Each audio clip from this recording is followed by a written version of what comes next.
Compound ಗೋಡೆ ಕುಸಿತ ಪ್ರಕರಣ ಸಂಬಂಧ ಕಮರ್ಷಿಯಲ್ ಸ್ಟ್ರೀಟ್ ಪೊಲೀಸ್ ಠಾಣೆಯಲ್ಲಿ ಕೇಸ್ ದಾಖಲಾಗಿದೆ. ಮೊಹಮ್ಮದ್ ಆತೀಫ್ ಎಂಬಾತನಿಂದ ದೂರು ಪಡೆದು ತನಿಖೆ ಆರಂಭಿಸಿದ ಪೊಲೀಸರು ಗಾಯಾಳುಗಳನ್ನ ವಿಚಾರಣೆ ಮಾಡಿ ಹೇಳಿಕೆಗಳನ್ನ ದಾಖಲಿಸಿಕೊಂಡಿದ್ದಾರೆ. ಗಾಯಾಳುಗಳ ಕುಟುಂಬದವರು ಮತ್ತು ಮೃತರ ಕುಟುಂಬದ ಸದಸ್ಯರಿಂದಲೂ ಹೇಳಿಕೆ ದಾಖಲಿಸಿಕೊಂಡಿದ್ದಾರೆ. ಬೆಳಗ್ಗೆ ಮಹಜರು ಪ್ರಕ್ರಿಯೆ ನಡೆಸಿ ಸ್ಥಳದಲ್ಲಿದ್ದ ವ್ಯಾಪಾರಸ್ಥರು, ಅಂಗಡಿಯವರಿಂದಲೂ ಹೇಳಿಕೆ ದಾಖಲಿಸಿಕೊಂಡಿದ್ದಾರೆ. ಮುಂದಿನ ಹಂತಗಳಲ್ಲಿ ಜಿಬಿಎ ಅಧಿಕಾರಿಗಳ ವಿರುದ್ಧ ಪೊಲೀಸರು ತನಿಖೆ ನಡೆಸಲಿದ್ದಾರೆ ಎನ್ನಲಾಗಿದೆ.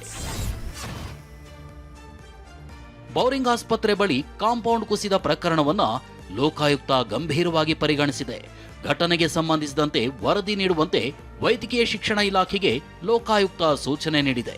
ಘಟನಾ ಸ್ಥಳಕ್ಕೆ ಲೋಕಾಯುಕ್ತ ನ್ಯಾಯಮೂರ್ತಿ ಬಿಎಸ್ ಪಾಟೀಲ್ ಭೇಟಿ ನೀಡಿ ಪರಿಶೀಲನೆ ನಡೆಸಿದ್ರು. ಬಳಿಕ ಮಾತನಾಡಿದ ಲೋಕಾಯುಕ್ತ ನ್ಯಾಯಮೂರ್ತಿ ಬಿಎಸ್ ಪಾಟೀಲ್ ಪ್ರಕರಣ ಸಂಬಂಧ ಸುಮೋಟೋ ಕೇಸ್ ದಾಖಲಿಸ್ತೀನಿ ಅಂತ ಮಾಹಿತಿ ನೀಡಿದ್ರು. ರಾಜ್ಯ ಸರ್ಕಾರದ ಮುಖ್ಯ ಕಾರ್ಯದರ್ಶಿ, ಜಿಬಿಎ ಆಯುಕ್ತರು, ಕಮಿಷನರ್ಗಳು ಸೇರಿದಂತೆ ಸಂಬಂಧಿಸಿದ ಎಲ್ಲರನ್ನೂ ಆರೋಪಿಗಳನ್ನಾಗಿ ಮಾಡಿ ಕೇಸ್ ದಾಖಲಿಸ್ತೀನಿ ಅಂದ್ರು.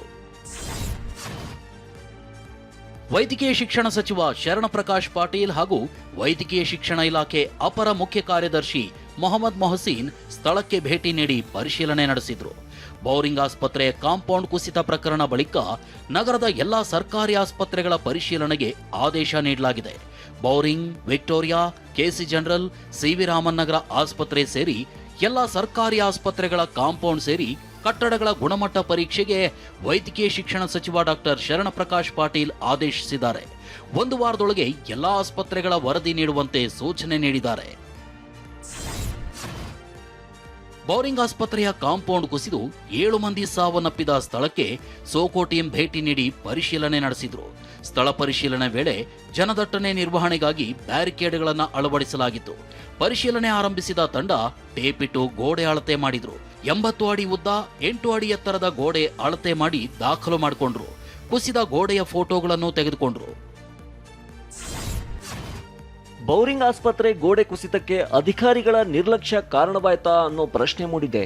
ಗೋಡೆ ಮೇಲ್ಮೈನಲ್ಲಿ ಮಣ್ಣು ಅಗೆದ ಮಣ್ಣನ್ನ ಅಂಚಿಗೆ ಸುರಿಯಲಾಗಿದೆ. ಸಾಲದು ಅಂತ ಗೋಡೆ ಅಂಚಿನಲ್ಲೇ ಗಿಡಗಳನ್ನ ನೆಟ್ಟು ನಿರ್ಲಕ್ಷ್ಯ ಮೆರೆಯಲಾಗಿದೆ.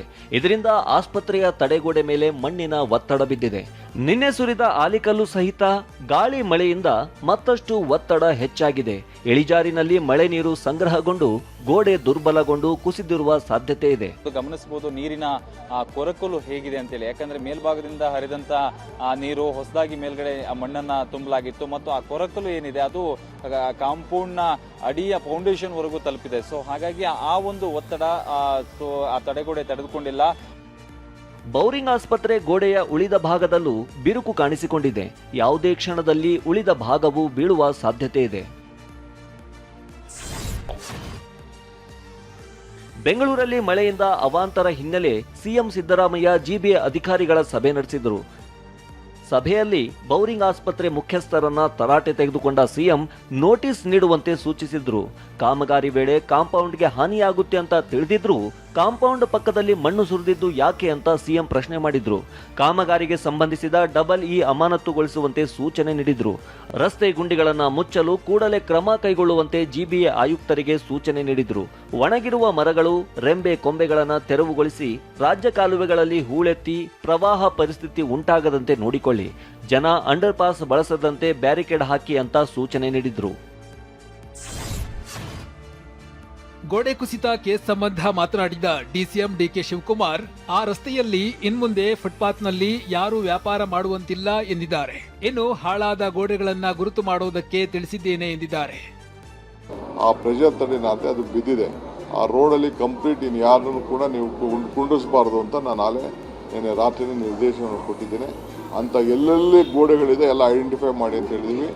ಆಲ್ ಸ್ಟ್ರೀಟ್ ವೆಂಡರ್ಸ್ನ ಅಂತ ಗೋಡೆಗಳ ಪಕ್ಕ ಎಲ್ಲ ಖಾಲಿ ಮಾಡಿಸ್ತೀವಿ. ಬೆಂಗಳೂರಲ್ಲಿ ಸುರಿದ ಧಾರಾಕಾರ ಮಳೆಗೆ ಜಿಬಿಎ ಕಳಪೆ ಕಾಮಗಾರಿಗಳು ಬಟಾಬಯಲಾಗ್ತಾ ಇದೆ. 1 ಗಂಟೆ ಸುರಿದ ಮಳೆಗೆ ವಿಧಾನಸೌಧ ಠಾಣೆ ಮುಂಭಾಗದ ಫುಟ್ಪಾತ್ ಕುಸಿದು ಬಿದ್ದಿದೆ. ಫುಟ್ಪಾತ್ ಪಕ್ಕ ನಿಲ್ಲಿಸಿದ್ದ ಪೊಲೀಸ್ ಜೀಪ್ ಭಾಗಶಃ ಹಳ್ಳಕ್ಕೆ ಹೋಗಿದೆ. ಈ ಫುಟ್ಪಾತ್ನಲ್ಲಿ ನಿತ್ಯ ಸಾವಿರಾರು ವಿದ್ಯಾರ್ಥಿಗಳು ಓಡಾಡ್ತಾರೆ. ಸದ್ಯ ಪ್ರಾಣ ಕೈಯಲ್ಲೇ ಹಿಡಿದುಕೊಂಡೇ ಓಡಾಡುವಂತಹ ಪರಿಸ್ಥಿತಿ ನಿರ್ಮಾಣವಾಗಿದೆ. ನೀವೀಗಾಗಲೇ ಗಮನಿಸ್ತಾ ಇದ್ರೆ ನಿಲ್ಲಿಸಿರ್ತಕ್ಕಂಥ ವಿಧಾನಸೌಧ ಪೊಲೀಸ್ ಠಾಣೆಯ ಜೀಪ್ ಏನಿದೆ, ಆ ಜೀಪ್ ಯಾವ ರೀತಿಯಾಗಿ ರಸ್ತೆಯ ಪಕ್ಕದಲ್ಲೇ ಇರತಕ್ಕಂಥ ಫುಟ್ಪಾತ್ಗೆ ಕುಸಿದು ಬಿದ್ದಿರತಕ್ಕಂಥದ್ದು ಅಂತೇಳಿ ಸುಮಾರು 6ರಿಂದ 7 ಅಡಿಗಳಷ್ಟು ಸಂಪೂರ್ಣವಾಗಿ ಇಲ್ಲಿರ್ತಕ್ಕಂಥ ಫುಟ್ಪಾತ್ ಕುಸಿದು ಬಿದ್ದಿರ್ತಕ್ಕಂಥದ್ದು. ಫುಟ್ಪಾತ್ನ ಯಾವ ರೀತಿಯಾಗಿ ಕುಸಿದು ಬಿದ್ದಿದೆ ಅನ್ನೋದು ಗಮನಿಸಬಹುದಾಗಿದೆ.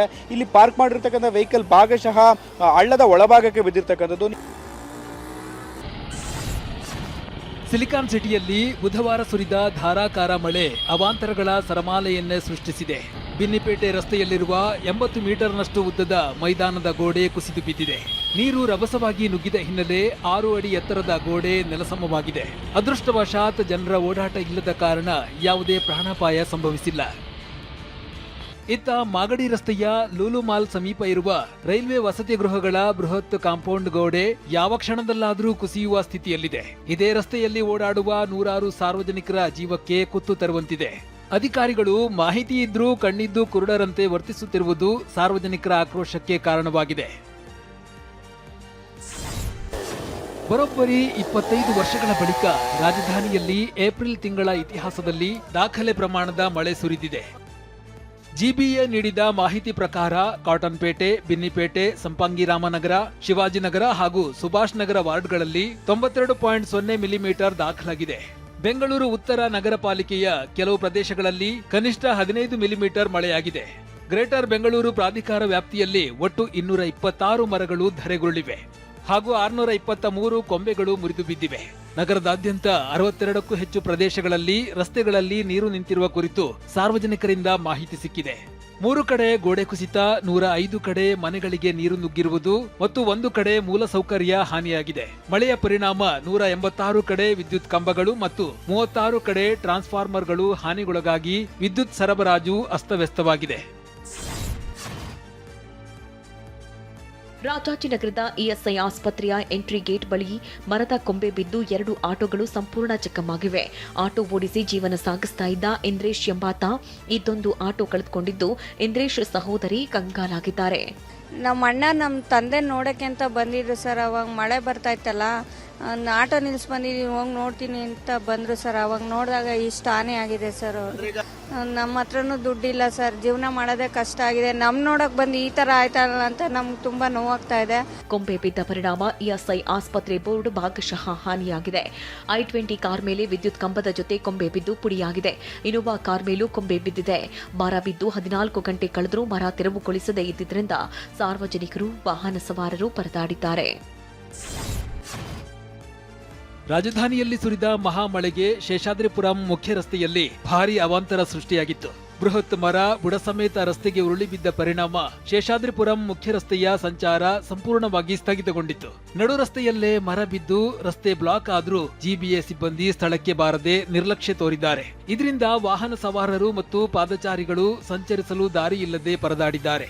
ಯಾವ ರೀತಿಯಾದಂತಹ ಒಂದು ಮರ ಇಲ್ಲಿ ಬಿದ್ದಿದೆ, ಸಾರ್ವಜನಿಕರಿಗೆ ಎಷ್ಟು ಕಿರಿಕಿರಿ ಆಗ್ತಾ ಇದೆ. ಇಲ್ಲಿ ಇರ್ತಕ್ಕಂತಹ ವೈರ್ಗಳಿಗೆಲ್ಲವೂ ಕೂಡ ಇಲ್ಲಿ ಹಾನಿಯಾಗಿದೆ. ನಿನ್ನೆ ರಾತ್ರಿಯಿಂದಲೂ ಕೂಡ ಇಲ್ಲಿ ಕರೆಂಟ್ ಇಲ್ಲದೆ ಸಾರ್ವಜನಿಕರು ಸಮಸ್ಯೆನ ಅನುಭವಿಸ್ತಾ ಇದ್ದಾರೆ. ಮತ್ತೆ ಇಷ್ಟೆಲ್ಲ ಆದರೂ ಕೂಡ ಇಲ್ಲಿ ಯಾವುದೇ ರೀತಿಯಾದಂತಹ ಜಿಬಿ ಅಧಿಕಾರಿಗಳು ಇಲ್ಲಿ ಬಂದು ತೆರವು ಮಾಡೋ ಕಾರ್ಯ ಮಾಡ್ತಾ ಇಲ್ಲ. ಇಲ್ಲಿ ಸಾರ್ವಜನಿಕರಿಗೆ ಖುದ್ದಾಗಿ ಇಲ್ಲಿ ಒಂದು ತೆರವು ಕಾರ್ಯಾಚರಣೆಯನ್ನ ಇಲ್ಲಿ ಮಾಡ್ತಾ ಇದ್ದಾರೆ. ಇನ್ನು ಕೆಆರ್ ಸರ್ಕಲ್ನಲ್ಲಿ ಪ್ರತಿ ಬಾರಿ ಮಳೆ ಬಂದಾಗಲೂ ಅಂಡರ್ ಪಾಸ್ ಹಾಗೂ ಮುಖ್ಯ ರಸ್ತೆಗಳಲ್ಲಿ ಇದೇ ರೀತಿಯ ದುಸ್ಥಿತಿ ಮರುಕಳಿಸ್ತಾ ಇದೆ. ಇದರಿಂದ ಸಾರ್ವಜನಿಕರು ಸಂಕಷ್ಟಕ್ಕೀಡಾಗಿದ್ದಾರೆ.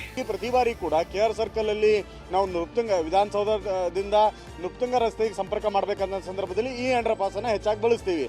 ಆದರೆ ಸದ್ಯಕ್ಕೆ ಮಳೆ ಬಂದಂತಹ ಸಂದರ್ಭದಲ್ಲಿ ರಾಜಧಾನಿಯ ಅಂಡರ್ ಪಾಸ್ಗಳು ಸುರಕ್ಷಿತ ಅಲ್ಲ ಅನ್ನುವಂಥದ್ದು ಮತ್ತೆ ಮತ್ತೆ ಪ್ರೂವ್ ಆಗ್ತಾ ಇದೆ. ಬಿರುಗಾಳಿ ಸಮೇತ ಧಾರಾಕಾರವಾಗಿ ಅಬ್ಬರಿಸಿದ ಮಳೆ ಬೆಂಗಳೂರಿನಲ್ಲಿ ಸೃಷ್ಟಿಸಿರುವ ಅವಾಂತರ ಒಂದೆರಡಲ್ಲ. ಬಸವನಗುಡಿಯ ಬಿಪಿ ವಾಡಿಯ ರಸ್ತೆಯಲ್ಲಿ ರಣಮಳೆಗೆ ಭರ್ತಿ 6 ಮರಗಳು ಬುಡ ಸಮೇತ ಧರೆಗುರುಳಿವೆ. ಮರ ಬಿದ್ದ ರಭಸಕ್ಕೆ ಫುಟ್ಪಾತ್ಗೆ ಅಳವಡಿಸಿದ್ದ ಕಬ್ಬಿಣದ ಗ್ರಿಲ್ ಜಖಂಗೊಂಡಿದೆ. ಇದಕ್ಕಿಂತ ಆಘಾತಕಾರಿ ವಿಚಾರ ಅಂದ್ರೆ ಚೈತನ್ಯ ಟೆಕ್ನೋ ಶಾಲೆ ಎದುರೇ ಮರ ನೆಲಕ್ಕುರುಳಿದೆ. ಶಾಲೆ ರಜೆ ಇರೋದ್ರಿಂದ ಭಾರಿ ಅನಾಹುತ ತಪ್ಪಿದೆ. ಇನ್ನು ವಿದ್ಯಾಪೀಠ ಸರ್ಕಲ್ ಬಳಿ ಬೃಹತ್ ಮರವೊಂದು ರಸ್ತೆಗೆ ಅಡ್ಡಲಾಗಿ ಬಿದ್ದಿದ್ರಿಂದ ವಾಹನ ಸಂಚಾರ ಸಂಪೂರ್ಣ ಬಂದ್ ಆಗಿ ಸವಾರರು ತತ್ತರಿಸಿದ್ರು. ಇನ್ನೊಂದೆಡೆ ಬೆಂಗಳೂರಿನ ಜೆಪಿ ನಗರದ 24ನೇ ಮುಖ್ಯ ರಸ್ತೆಯಲ್ಲಿ ಬಿರುಗಾಳಿ ಹೊಡೆತಕ್ಕೆ ಬೃಹತ್ ಮರವೊಂದು ಉರುಳಿ ನೆಕ್ಸಾನ್ ಕಾರಿನ ಮೇಲೆ ಬಿದ್ದಿದೆ. ಮರ ಬಿದ್ದ ರಭಸಕ್ಕೆ ಕಾರು ನಜ್ಜುಗುಜ್ಜಾಗಿದೆ. ದಿಢೀರ್ ಅಬ್ಬರಿಸಿದ ಬಿರುಗಾಳಿ ಸಹಿತ ಮಳೆಗೆ ಬೆಂಗಳೂರಿನ ರೇಸ್ ಕೋರ್ಸ್ ರಸ್ತೆಯಲ್ಲಿ ಮರದ ಕೊಂಬೆಗಳು ಮುರಿದು ಬಿದ್ದಿವೆ. ಹೆದ್ದಾರಿಗೆ ಮರ ಬಿದ್ದು ವಾಹನ ಸವಾರರು ತತ್ತರಿಸಿದ್ದಾರೆ. ಇತ್ತ ಮಲ್ಲೇಶ್ವರಂ ರೈಲ್ವೆ ಪ್ಯಾರಲಾಲ್ ರಸ್ತೆಯಲ್ಲಿ ಸರಣಿ ಅವಘಡ ಸಂಭವಿಸಿದೆ. ಮರ ಮತ್ತು ಮರದ ಕೊಂಬೆಗಳು ಸಾಲಾಗಿ ಮುರಿದು ಬಿದ್ದು ಕಾರು ಮತ್ತು ಟಿಟಿ ವಾಹನಗಳು ಜಖಂಗೊಂಡಿವೆ. ಇನ್ನೊಂದೆಡೆ ಹಲಸೂರು ಬಳಿಯ ಕಾಕ್ಸ್ಟೌನ್ ಮುಖ್ಯ ರಸ್ತೆಯಲ್ಲಿ ಮರದ ರೆಂಬೆ ಕೊಂಬೆಗಳು ಬಿದ್ದಿದ್ರಿಂದ 3 ಬೈಕ್ಗಳು ಜಖಂಗೊಂಡಿವೆ. ಬುಧವಾರ ಸಂಜೆ ಏಕಾಏಕಿ ಸುರಿದ ಮಳೆಗೆ ಬಸವನಗುಡಿಯ ಗಾಂಧಿ ಬಜಾರ್ ರೋಡ್ನಲ್ಲಿರುವ ದಾಸಪ್ಪ ಆಸ್ಪತ್ರೆ ಬೇಸ್ಮೆಂಟ್ ಜಲಾವೃತವಾಗಿದೆ. ಬರೋಬ್ಬರಿ 110 ಅಡಿ ಆಳದ ಬೇಸ್ಮೆಂಟ್ ತುಂಬಾ ಮಳೆ ನೀರು ತುಂಬಿದ್ದು ಸ್ಥಳಕ್ಕೆ ಬಂದ ಅಗ್ನಿಶಾಮಕ ದಳ ನೀರು ಹೊರಹಾಕಲು ಹರಸಾಹಸಪಟ್ಟಿದೆ. ಇತ್ತ ಬೆಂಗಳೂರಿನ ಕೆಆರ್ ಸರ್ಕಲ್ ಅಂಡರ್ ಪಾಸ್ ಧಾರಾಕಾರ ಮಳೆಗೆ ಜಲಾವೃತವಾಗಿದೆ. ಮುಂಜಾಗ್ರತಾ ಕ್ರಮವಾಗಿ ಬ್ಯಾರಿಕೇಡ್ ಹಾಕಿ ಅಂಡರ್ ಪಾಸ್ನ ಪೊಲೀಸರು ಬಂದ್ ಮಾಡಿದ್ದಾರೆ. ಮತ್ತೊಂದೆಡೆ ಭಾರೀ ಮಳೆಯಿಂದಾಗಿ ಶಾಂತಿನಗರದಲ್ಲಿ ಅವಾಂತರ ಸೃಷ್ಟಿಯಾಗಿದೆ. ನೀರಿನಲ್ಲಿ ಮುಳುಗಿ 40ಕ್ಕೂ ಅಧಿಕ ಬೈಕ್ಗಳಿಗೆ ಹಾನಿಯಾಗಿದೆ. ಎಂಜಿನ್ ಪೆಟ್ರೋಲ್ ಟ್ಯಾಂಕ್ಗಳಿಗೆ ನೀರು ತುಂಬಿದ್ರಿಂದ ಸ್ಟಾರ್ಟ್ ಆಗದೆ ಸವಾರರು ಪರದಾಡಿದ್ದಾರೆ. ನಾಲೆ ಕಾಮಗಾರಿ ಮುಗಿಸಿ ಇನ್ನು 4 ವರ್ಷ ಕಳೆದಿಲ್ಲ, ಆಗಲೇ ಈ ದುಸ್ಥಿತಿ ಇದ್ದು ಜನಪ್ರತಿನಿಧಿಗಳ ವಿರುದ್ಧ ಆಕ್ರೋಶ ವ್ಯಕ್ತವಾಗಿದೆ.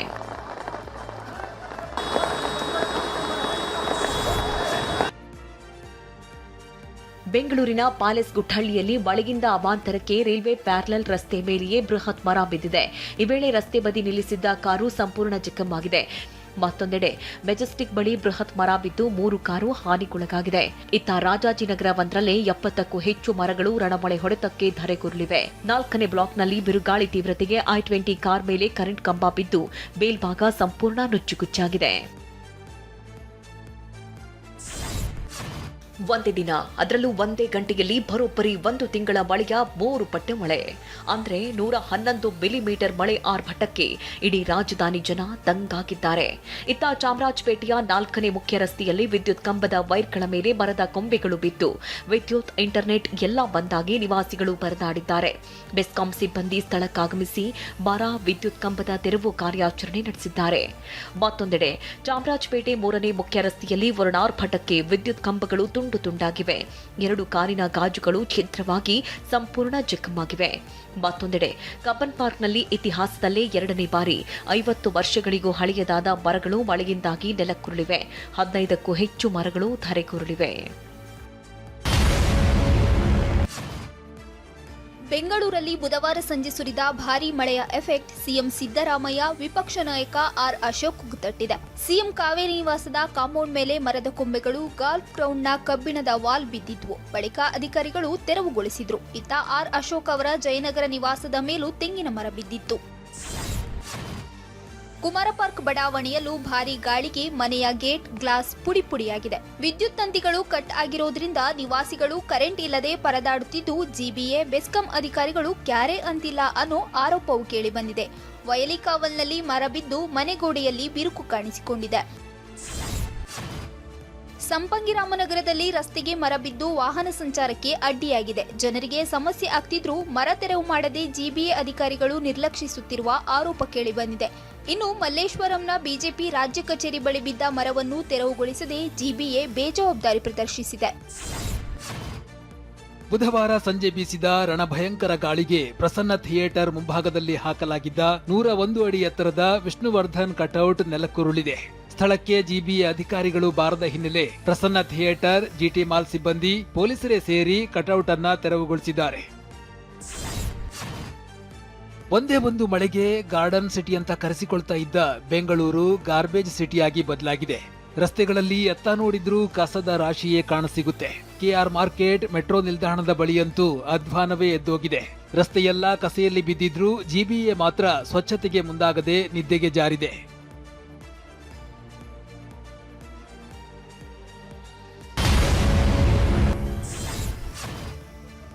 ನೆಲಮಂಗಲದಲ್ಲಿ ಬಿರುಗಾಳಿ ಸಹಿತ ಮಳೆಗೆ 3 ಎಕರೆ ಬಾಳೆ ತೋಟ ಸರ್ವನಾಶವಾಗಿದೆ. ಹಕ್ಕಿನಾಳು ಗ್ರಾಮದ ರೈತ ಕೃಷ್ಣಪ್ಪ 8 ರಿಂದ 10 ಲಕ್ಷ ಖರ್ಚು ಮಾಡಿ ಬೆಳೆದಿದ್ದ ಬಾಳೆ ಕೃಷಿ ನೆಲಸಮವಾಗಿದೆ. ರಾಜ್ಯದ ದಕ್ಷಿಣ ಜಿಲ್ಲೆಗಳು ಸೇರಿದಂತೆ ಚಿಕ್ಕಮಗಳೂರು, ಕೊಡಗು ಜಿಲ್ಲೆಗಳಿಗೆ ಯೆಲ್ಲೋ ಅಲರ್ಟ್ ಘೋಷಿಸಲಾಗಿದೆ. ಭಾರೀ ಮಳೆಯಿಂದ ಬೆಂಗಳೂರಿನಲ್ಲಿ ಅವಾಂತರಗಳು ಸೃಷ್ಟಿಯಾದ ಬಗ್ಗೆ ಪ್ರತಿಕ್ರಿಯಿಸಿರುವ ಡಿಸಿಎಂ ಡಿಕೆ ಶಿವಕುಮಾರ್ ಎಲ್ಲಾ ಮಾಹಿತಿ ಕಂಟ್ರೋಲ್ ರೂಮ್ನಲ್ಲಿ ಕಲೆ ಹಾಕಲಾಗಿದ್ದು ರಸ್ತೆಯಲ್ಲಿ ಬಿದ್ದಿರುವ ಮರ ತೆರವಿಗೆ ಸೂಚನೆ ನೀಡಿರುವುದಾಗಿ ಹೇಳಿದ್ದಾರೆ. ನಾಳೆ ಬೆಂಗಳೂರು ನಗರ ಪ್ರದಕ್ಷಿಣೆ ಹಾಕಲಿರುವ ಡಿಸಿಎಂ ಡಿಕೆ ಶಿವಕುಮಾರ್ ಮಳೆಯಿಂದಾದ ಸಮಸ್ಯೆ ಅವಾಂತರಗಳನ್ನು ವೀಕ್ಷಣೆ ಮಾಡಲಿದ್ದಾರೆ.